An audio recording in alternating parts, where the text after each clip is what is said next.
All right, how we doing, everybody? I don't do these a lot, but I was scrolling through. I just saw this. It's very, very fresh. It just happened. Yeah, it just happened today. And this is one of my longtime favorite bands.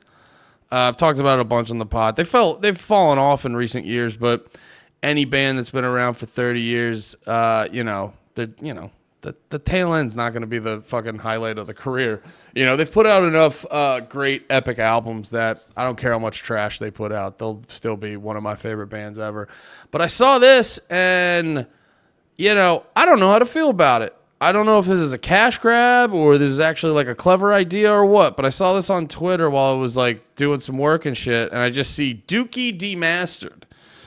And at first it felt like a money grab, and it could be a money grab, but also at the same time, I am less annoyed at a money grab if they almost kind of give you a nudge and a wink that it is one. And in the description, DOOKIE Demastered, 15 tracks, 15 formats, the way it was never meant to be heard. So there is part of me where I go, okay, you're acknowledging it. You're acknowledging it. So like there is some self-realization in what you're doing right now. So this might not actually be a hot pile of garbage or bullshit. This might actually be kind of fun and cool and interesting. But I literally just saw this. I haven't watched it. So let's check it out to see if this is worth it or just the, evil capitalist corporate money grab pig behavior. All right, let's check this out. Do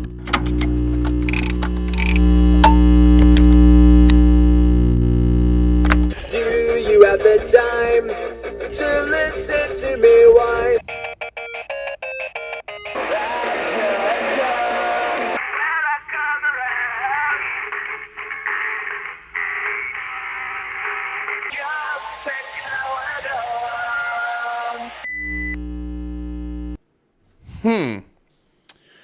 Okay.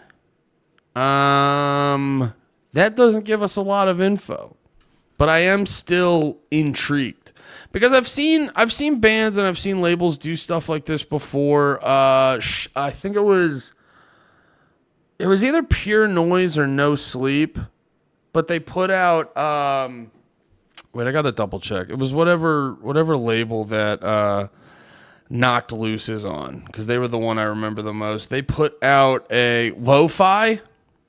They put out these like lo-fi versions of all their songs, which I'm not like sitting here. Oh my God, this is so fucking good. This is so who's the record? Oh yeah, Pure Noise. That's right. Yeah, Pure Noise put out a bunch of these like lo-fi songs, and it was pretty cool. But yeah, I don't know. A lot of times bands do stuff like this, and it ends up being stuff that you're like, it's cool to say that they did it. It's cool to say that they did it, but then when you actually listen to it, you're like, that was fine. I don't know if I needed to listen to Lo-Fi Knocked Loose. But I will say this, though. It is funny. Lo-Fi Knocked Loose specifically, when you're listening to that and then you start like noticing the melodies and the rhythms and shit like that, you're like, oh, that is kind of cool. But do I listen to that shit every day? No. Do I need that in my life? Not really. But I am curious to see what this is. If it's just like a, what am I trying to say? They take their original music and they put a lot of like fake static and all this other bullshit over top of it. That's kind of annoying. Like if this just goes on Spotify and Apple Music and it's just a degraded version of what you're like, that fucking sucks ass. But and we talk about this on the podcast a shit ton. If this is a unique merch opportunity, then I fully support it. Like if I can buy a Billy Mouth bass that sings Can I Come Around, or if I can buy this bear, whatever that was called, and it's got that, or like, that stuff's kind of hokey. The bear's kind of cool. The Billy Mouth bass, that's kind of, that's like some Walmart bullshit. I'm not even hating on Billy Mouth Bass. You know, fucking that's. I'm not trying to degrade anyone's culture, but you know that kind of stuff's whatever. The stuff that is cool, like I would buy Dookie on a floppy disk if that's actually like a thing, just to have. So yeah, I'm like from a listening standpoint. Here we go. The album that, from a listening standpoint, this is like whatever. From a very unique merch opportunity, I fully support it. Get your merch on weird shit. Sell me Dookie on cassette. That's not weird shit. That was very demeaning to the older people watching. But you know, like if I'm looking at all the stuff that they have here. If I could buy Dookie on like if I could play a Dookie Nintendo game, or I could buy Dookie on a floppy disk, that is cool to me. I like how you scroll down and it gets a little bit shittier looking. That's clever. I like that. The album that exploded punk rock 30 years ago re-exploded onto obscure, obsolete, and inconvenient formats. See, I respect this. I respect the acknowledgement of this is stupid. And it's, if they're like, and I'm a comedian. If they're doing it to also just kind of be funny, because Green Day is known to, you know, be pretty funny from time to time. I'm loving that. That's the commercial. Each limited edition track will be sold through its own drawing. Quantities vary by track. No shit. Enter a track's drawing to win the opportunity to buy it. Limit 1 track per winner. Oh, okay. So they are doing. Okay, now this is cool. Burnout on a piano roll? No. Wait, so can I listen to him here?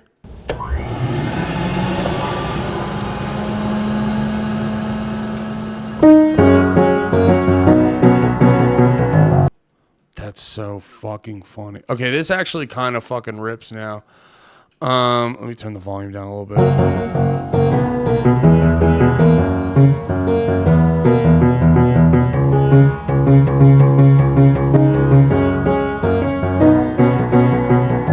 Very funny. No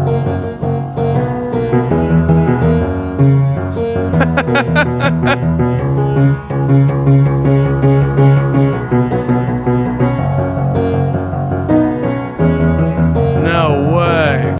Okay, that's very cool. I like too that the prices aren't insane. I feel like $49 for a piano roll is good, right? I haven't bought a piano roll in a while. When I say a while, I mean ever. Floppy disk.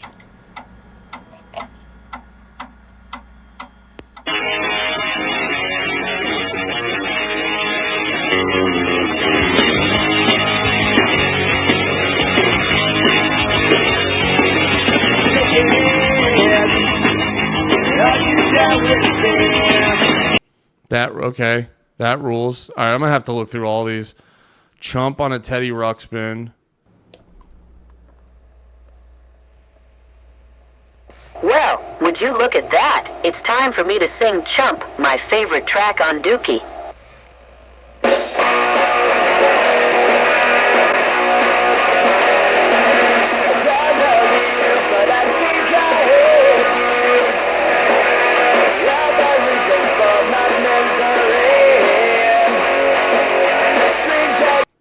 I apologize. I realized the video over here was like too zoomed in. Hopefully this video doesn't suck ass. That's so funny. What? Long view on a doorbell? Ooh, that's awful. I'm gonna stop that right away. Welcome to Paradise on a Game Boy cartridge.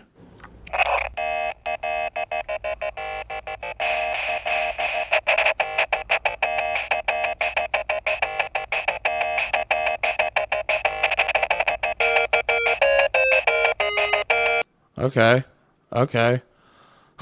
Pulling teeth on a toothbrush. I like that.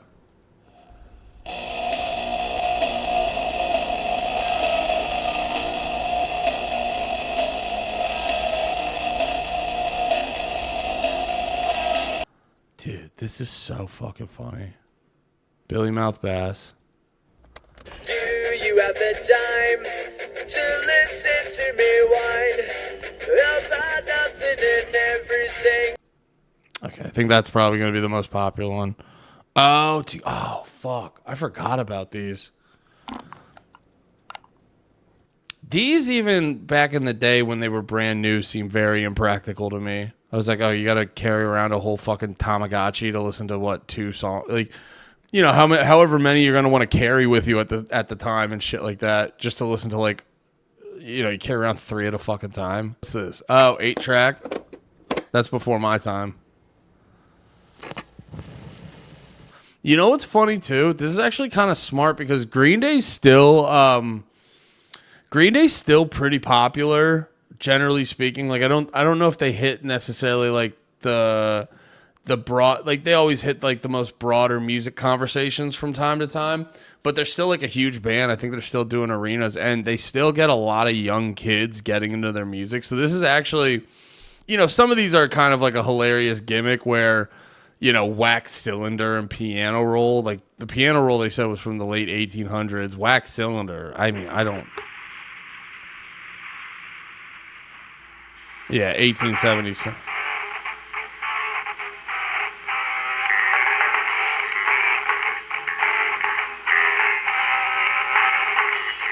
Dude, that's so fucking funny. But there's like a lot of these, like the 8-track, the hit clip. Not that the hit clip was like a superior technology or anything, but it is because there's gonna be some kids who are like what the fuck's a game? Like there's young kids listening to them that don't know what a Game Boy is. They don't know what a floppy disk is, and they're not even gonna like this is gonna seem like ancient artifacts to them. Dude, this is wild.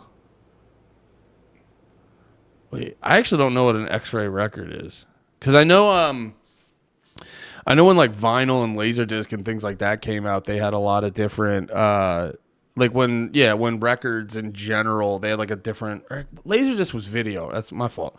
Wait, X-ray records, also known as ribs or bone music, originated in the USSR in the 1950s as a way to bootleg banned Western music. By cutting grooves into actual X-rays, music could be copied and distributed outside official channels. Green Day's Coming Clean has been etched into real X-rays in this same method, creating a recording that is unique, unmatched in its specifically terrible quality. I respect them too for the pricing on this because none of these prices are crazy. Like all these prices seem fair. I'm gonna have to talk to Pat about this on the pod. Answering machine. Mailbox 1. You have 1 new message. That's all my friends yesterday. And I don't know exactly just what it That's so funny. Yeah, and you hear like the different audio range of everything. All right, we got a couple more mini disc.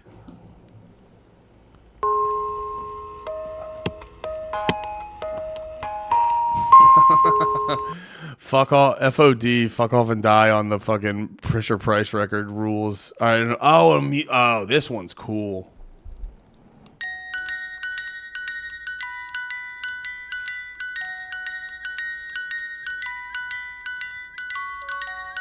Oh, you know, I like the thought put into this because I remember All By Myself. That makes the most sense putting on a music box. It like lends itself to that whole thing. So here, oh shit. When an album hits a big milestone like its 30th anniversary, it gets the usual remasters on the usual formats, but Dookie is the usual album. Instead of smoothing out its edges and tweaking its dynamic ranges, this version of Dookie has been meticulously mangled to fit on formats with uncompromisingly low fidelity. I respect the bit. I respect the hell out of the bit. From wax cylinders to answering machines to toothbrushes. The listening experience is unparalleled, sacrificing not only sonic quality but also convenience and occasionally entire verses. The result is Dookie Demastered, the album that exploded the format of punk rock, re-exploded onto 15 obscure, obsolete, and otherwise inconvenient formats the way it is never meant to be heard. Brother, that's so funny. Okay, so it looks like you join the mailing list. Oh, this is smart too, because then it gets a lot of people on the mailing list. This is actually really smart. Yeah, from a merch standpoint, this is very cool and very thoughtful. So wait, what do you go do? Do you just put in a bid right now? Yo, Yo, that's so fucking funny. Enter drawing. Okay. Accept cookies. Oh, this is going to be done soon. Shit. I'll try to get this video up quick. Because if this is oddly the only place you find out about this, I got to let you know. So you hit enter now. Okay. Interesting. So how many are they doing? Yeah, because they said there's a drawing. Each limited edition track will be sold through its own drawing. Quantities vary by track. Interesting. So they're only doing a certain amount per. You know, this is smart because I think they're probably doing this. They're probably doing it. I doubt they're making a lot of money off this. Because I got to imagine. I mean, I guess like, oh, you mass produced a bunch of piano rolls, but. I mean, I don't know. Can you figure out pricing on piano rolls? How much are piano rolls? I guess vintage piano rolls is fucking $5. Okay, I mean, I guess piano rolls aren't. Well, yeah, I guess no one really wants them or needs them. So yeah, okay. Maybe they're making a little bit of money, but I don't know. Part of me feels like they're not really like making money off this shit. They're just kind of like doing it for the bit. And then this is, you know, for people like me, this makes me respect Green Day a whole bunch because this is very cool. Because a huge element of bands for me and shit like that are just like the merch. I always love cool merch opportunities. I'm a big fan of unique, clever merch. That's why I have a knife that says Kubla Khan on it and shit like that. That's why, as a guy who almost never smokes weed, I bought a Run the Jewels lunchbox with all these like pot paraphernalia inside of it and shit like that. You know, I'm just a fan of cool, creative merch. So to be able to buy Green Day songs on floppy disk and things like that, this is very clever. So it'll give them good PR. It'll give them like some cool attention on them.